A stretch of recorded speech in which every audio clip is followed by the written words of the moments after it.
The Autobiography of an Ex-Colored Man by James Weldon Johnson. Chapter 2. Since I have grown older, I have often gone back and tried to analyze the change that came into my life after that fateful day in school. There did come a radical change, and young as I was, I felt fully conscious of it, though I did not fully comprehend it. Like my first spanking, it is one of the few incidents in my life that I can remember clearly.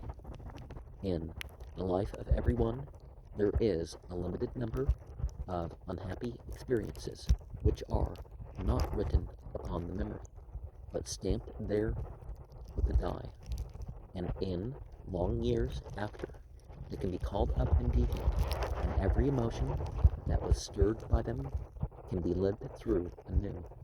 These are the tragedies of life.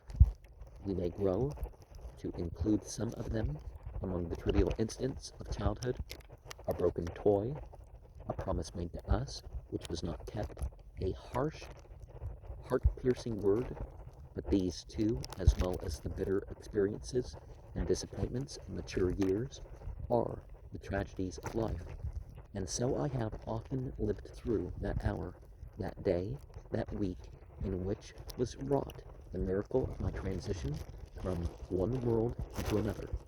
For I did indeed pass into another world. From that time, I looked out through other eyes.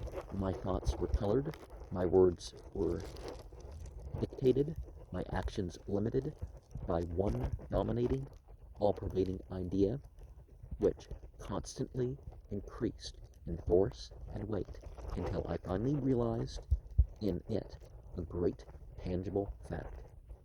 And this is the dwarfing, warping, distorting influence which operates upon each colored man in the United States.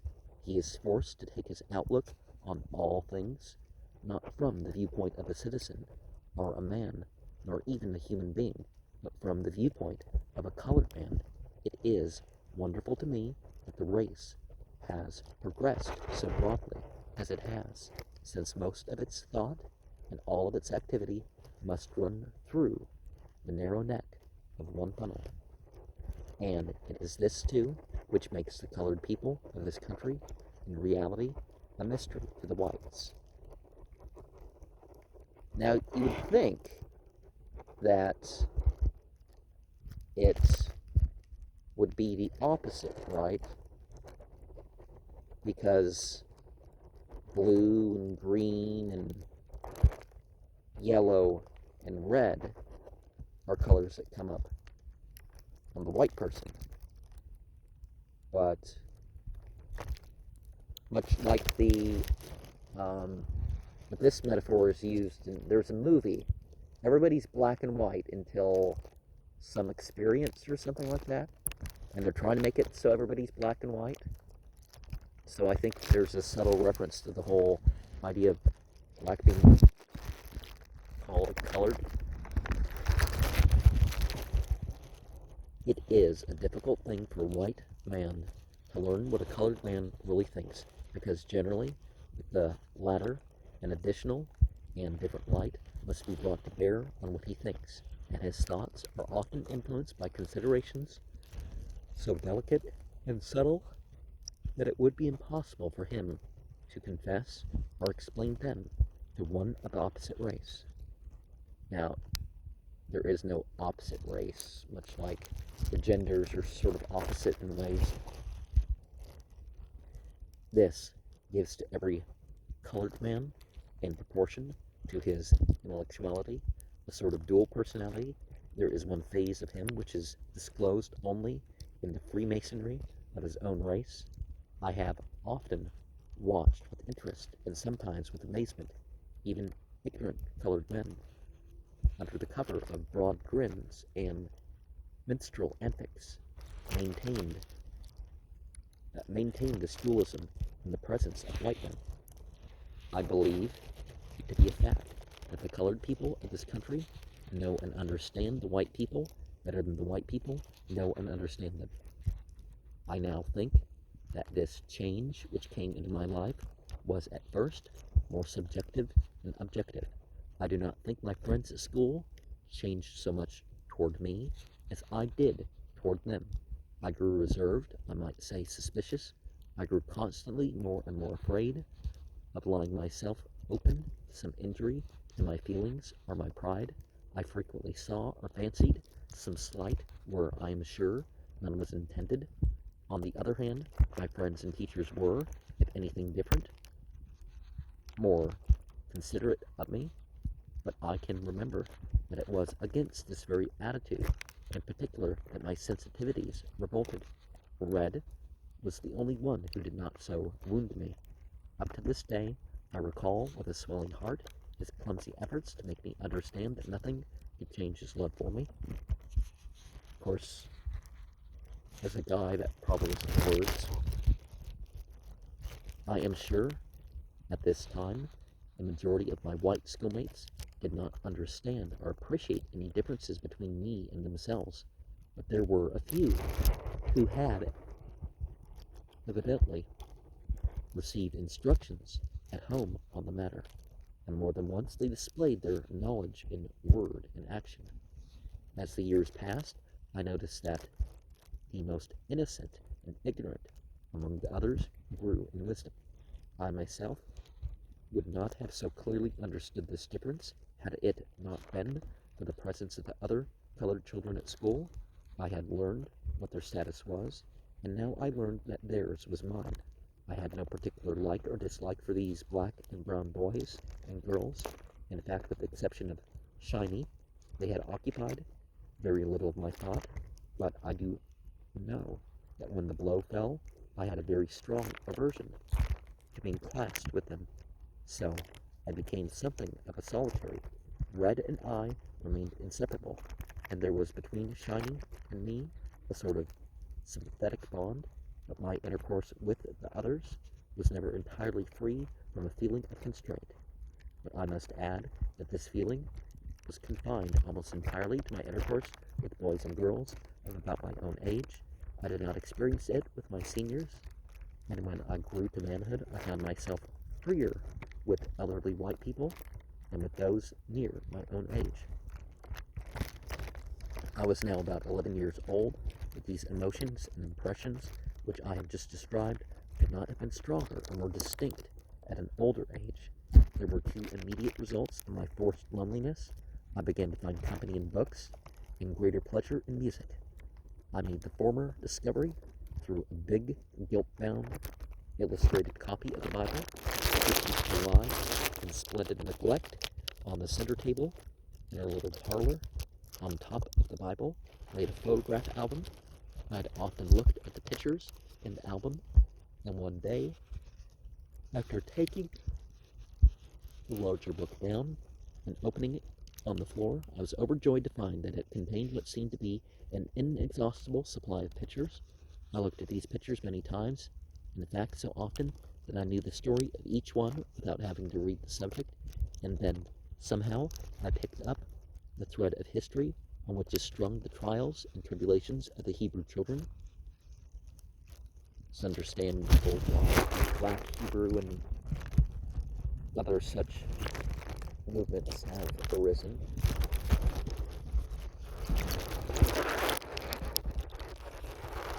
This I followed with feverish interest and excitement.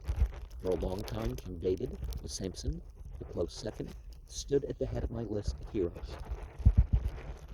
He was not displaced until I came to know Robert the Bruce. I read a good portion of the Old Testament, all that part treating of wars and rumors of wars, and then started in on the new. I became interested in the life of Christ, but became impatient and disappointed when I found that, notwithstanding the great power he possessed, he did not make use of it when, in my judgment, he most needed to do so.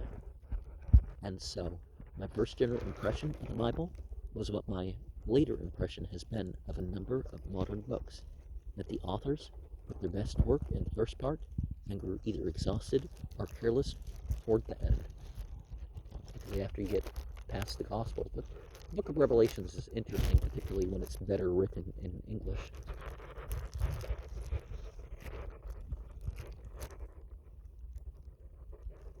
After reading the Bible, or those parts which held my attention, I began to explore the glass-doored bookcase, which I had already mentioned. I found there Pilgrim's Progress, Peter Parley's History of the United States, Grimm's Household Stories, Tales of a Grandfather, a bound volume of Old English publication. I think it was called The Mirror, a little volume called Familiar Science, and somebody's Natural Theology, which latter, of course, I could not read, but which, nevertheless, I tackled, with the result of gaining a permanent dislike for all kinds of theology.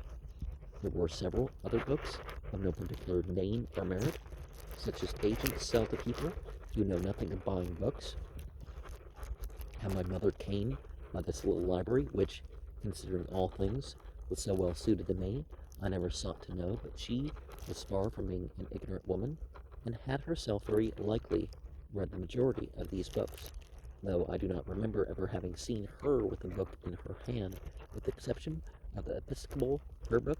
At any rate, she encouraged in me the habit of reading, and when I had about exhausted those books in the little library which interested me, she began to buy books for me. She also regularly gave me money to buy a weekly paper, which was then very popular for boys.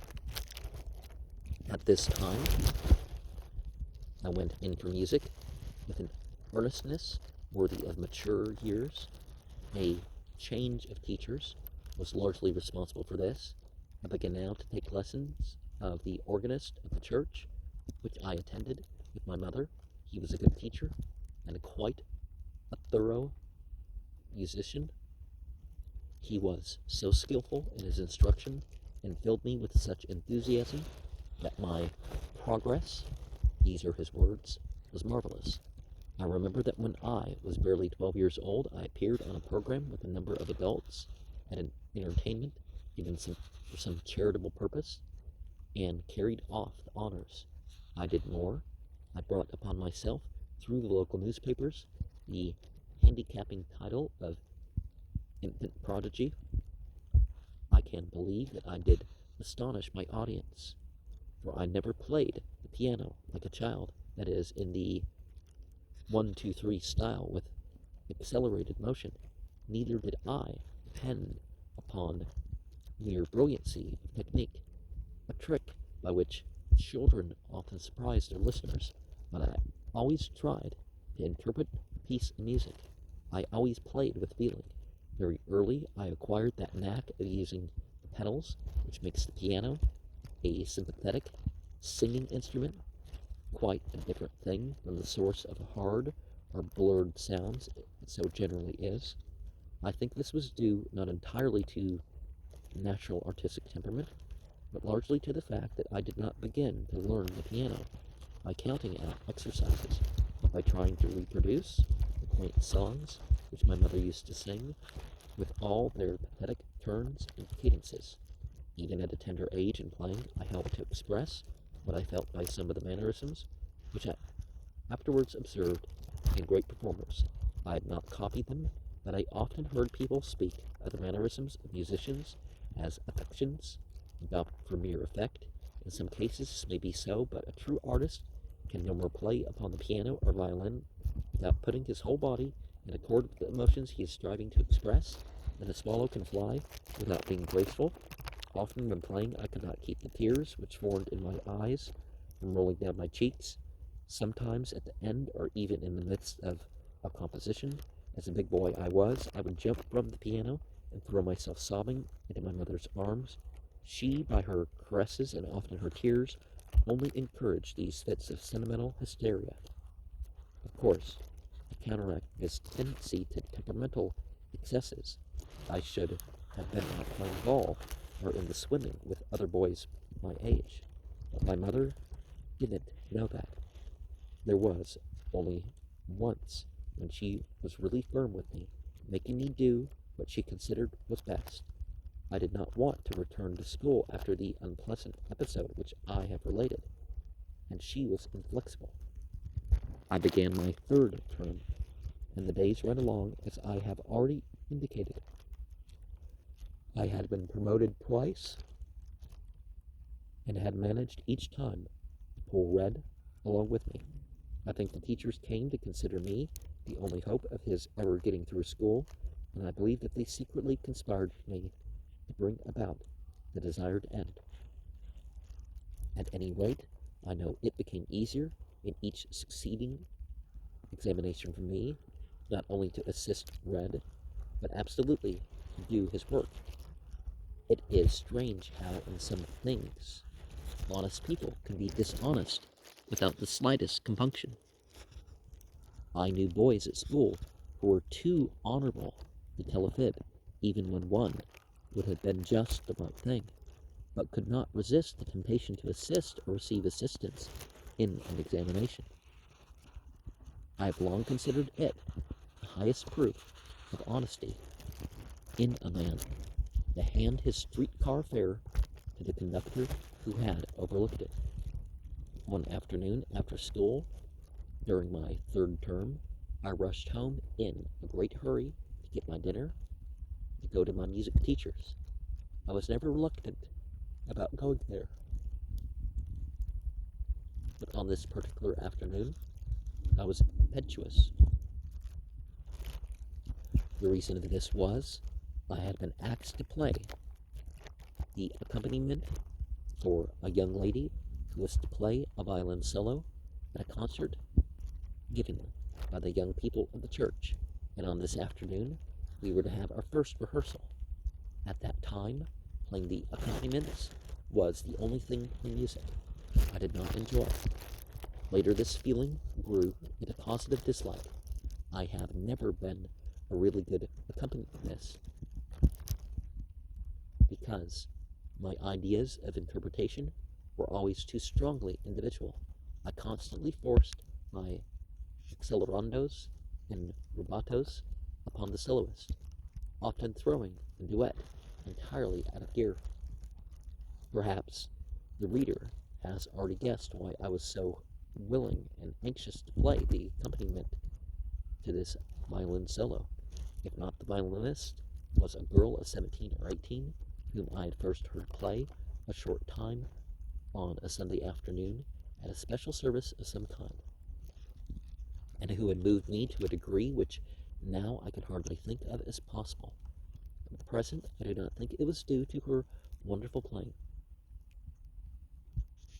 though I judge she must have been a very fair performer, but there was just the proper setting to produce the effect upon a boy such as I was. The half-dim church, the air of devotion on the part of the listeners, the heaving tremor of the organ under the clear wail of the violin, and she, her eyes almost closing, the escaping strands of her dark hair wildly framing her pale face, and her slender body swaying to the tones she called forth, all combined to fire my imagination and my heart with a passion, though boyish, yet strong and somehow lasting. I've tried to describe the scene. If I have succeeded, it is only half success, for words can only partly express what I would wish to convey. Always in recalling that Sunday afternoon, I'm conscious of a faint but distinct fragrance which, like some old memory awakening perfume, rises and suffuses my whole imagination, inducing a state of reverie so airy as to just evade the powers of expression. She was my first love, and I loved her as only a boy loves. I dreamed of her. I built I built air castles for her. She was the incarnation of each beautiful heroine I knew. When I played the piano, it was to her. Not even did music furnish an adequate outlet for my passion. I bought a new notebook, and to sing her praises, made my first and last attempts at poetry. I remember one day at school, and having given in our notebooks just have some exercise corrected. The teacher called me to her desk and said, "I couldn't correct your exercises because I found nothing in your book but a rhapsody on somebody's brown eyes." I had passed in the wrong notebook, but I don't think I have felt greater embarrassment in my whole life. And I did at that moment. I was not only ashamed that my teacher should see this nakedness of my heart, but that she should find out that I had any knowledge of such affairs. It did not then occur to me to be ashamed of the kind of poetry I had written. Of course, the reader must know that all of this adoration was in secret. Next to my great love for this young lady was the dread that in some way she would find it out. I did not know what some men never find out, that the woman who cannot discern when she is loved has never lived. It makes me laugh to think how successful I was in concealing it all. Within a short time after our duet, all of the friends of my dear one were referring to me as her little sweetheart or her little beau, and she laughingly encouraged it. This did not entirely satisfy me. I wanted to be taken seriously.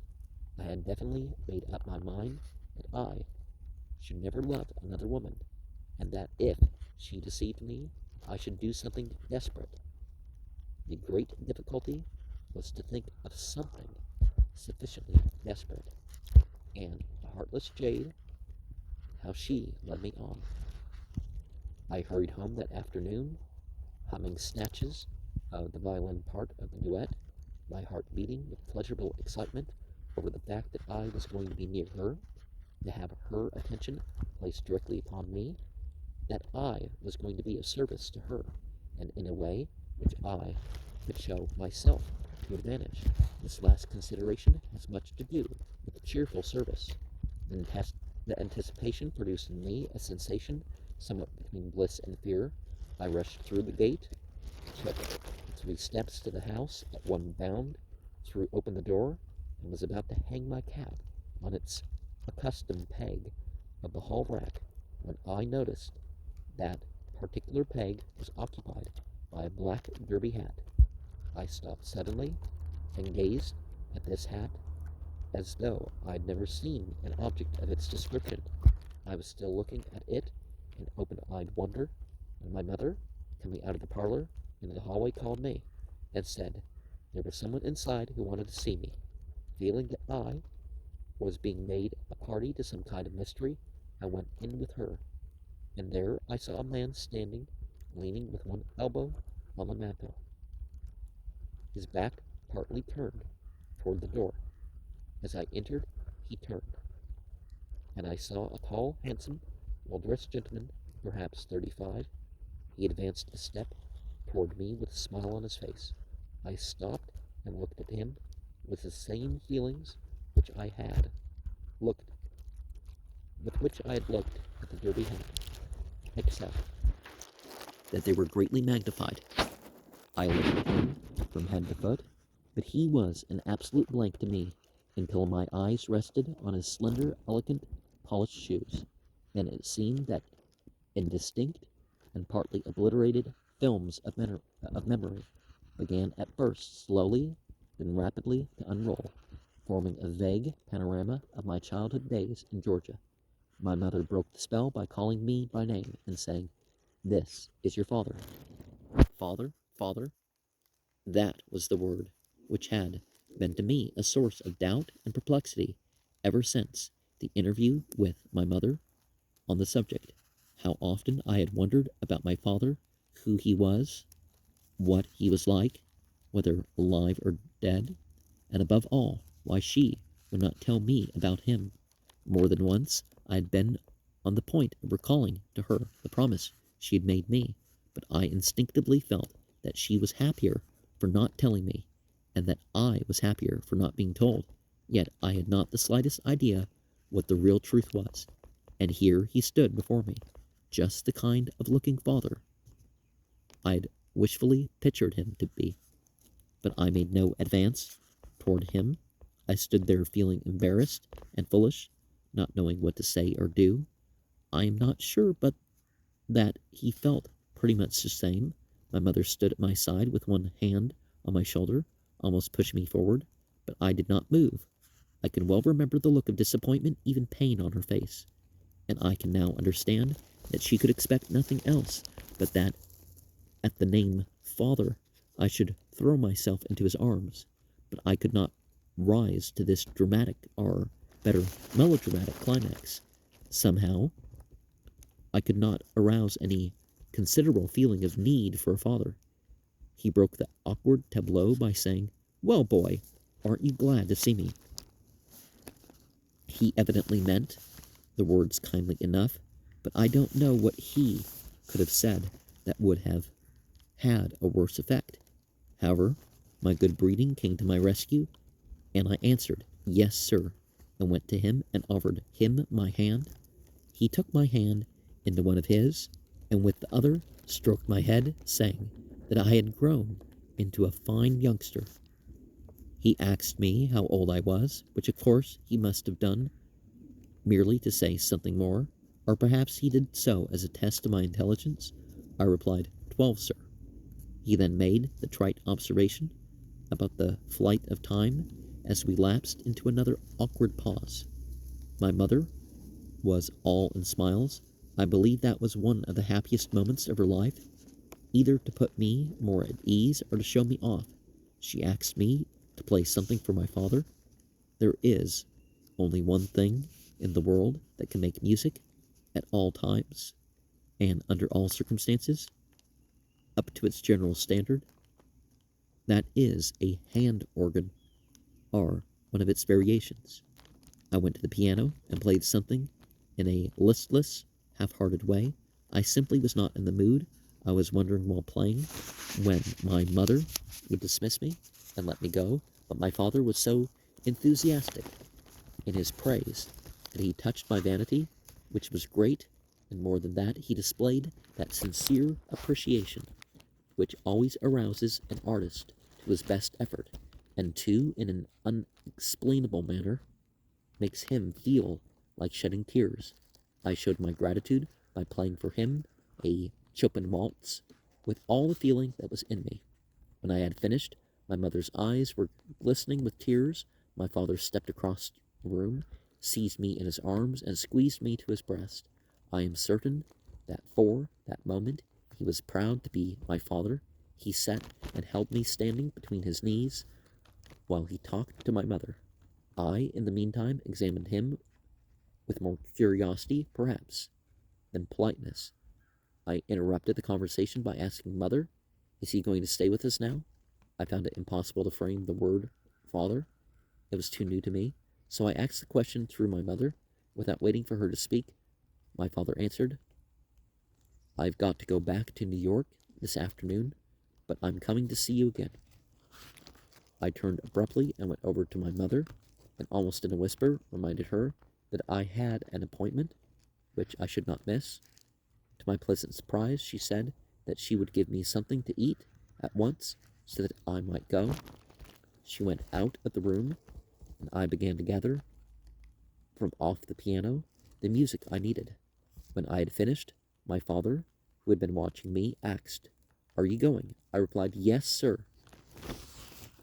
I've got to go to practice for a concert." He spoke some words of advice to me about being a good boy and taking care of my mother when I grew up, and added that he was going to send me something nice from New York. My mother called, and I said goodbye to him and went out. I saw him only once after that. I quickly swallowed down what my mother had put on the table for me, seized my cap and music, and hurried off to my teacher's house.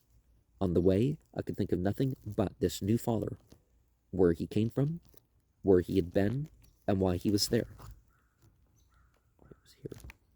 And why he would not stay here. In my mind, I ran over the whole list of fathers I had become acquainted with in my reading, but I could not classify him.